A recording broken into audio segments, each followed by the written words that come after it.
Carmita Camacho te presenta la historia de aquel tiempo. Mira nomás, aquí tenemos un árbol, una planta de morete.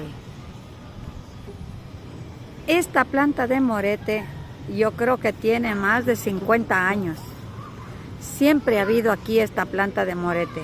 Queda en el parque central de nuestra ciudad.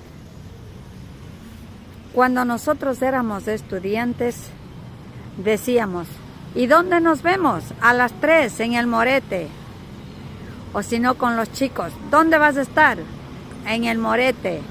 Entonces, el punto de encuentro era aquí en el morete. ¿Y tú tenías algún punto de encuentro cuando eras estudiante? Comparte y dime, ¿cuál era tu punto de encuentro?